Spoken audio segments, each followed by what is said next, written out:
Hi, it's Kamon Reynolds again, and let's talk foundationless frames and swarm trapping just a little bit.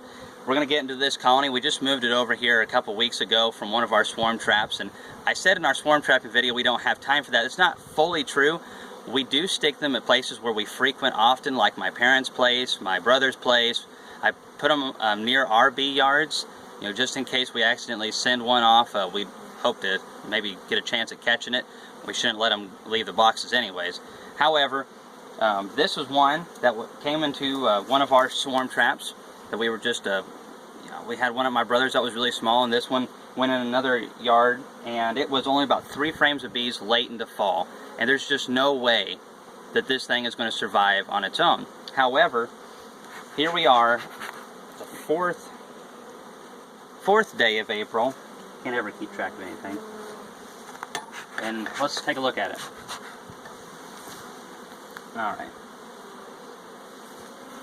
So, by the looks of it, we're looking at a little over 5 frames of bees, not counting the forager bees that are out there. They're pretty loose on it right now. We're in the 70s. So this frame is mostly empty. Now this is a frame that we gave them from another colony that had too much overwintered honey, so it's pretty heavy. That's important. Our bees over here are starting to bring in nectar from the mustard and some of the snowflowers and a few other things. Alright, now this is a frame that I got a while ago. I got the nectar up top. There's a lot of larvae and eggs down there.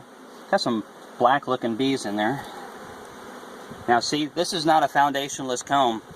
We can do all kinds of stuff with that. That's one of the reasons people like them. I hate plastic frames though. Goodness, I hate those things. If I didn't get a good deal on those, I'd have never got them. And it won't happen again, trust me. The feel of wood is so much better. Now this is one of the ones we stuck in the swarm trap and left because they did draw it out pretty good. It has to be level in order for foundationless to work. This is a really nice comb for foundationless. You don't get much better than this.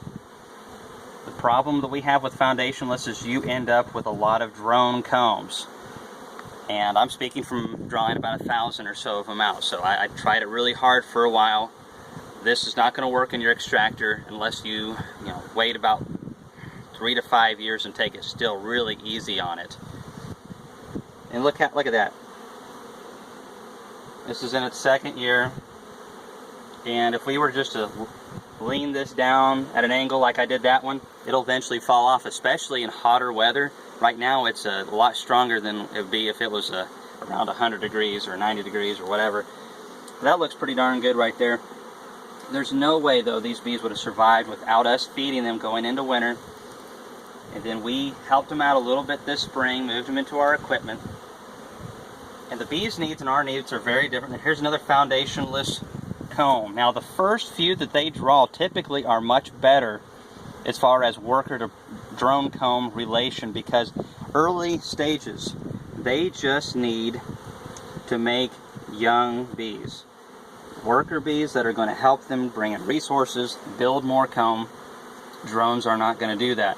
However, once they get about 10 frames strong, you want to talk about some drone comb. And the bees, while they are really good at what they do, they are not intelligent, and we are. We know that varroa mites reproduce many times better in drone comb.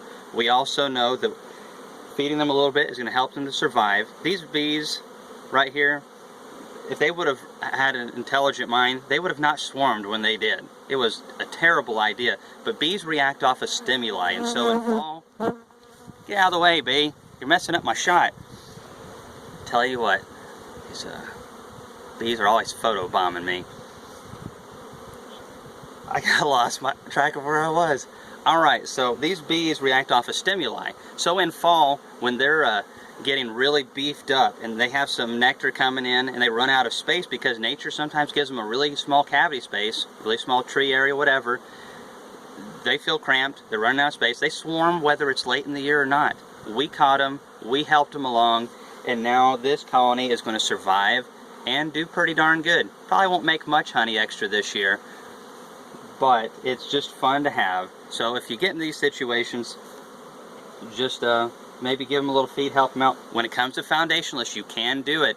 but you're going to have to watch that drone comb, watch how you handle those frames, and if you're wanting to extract, it's going to get a little interesting.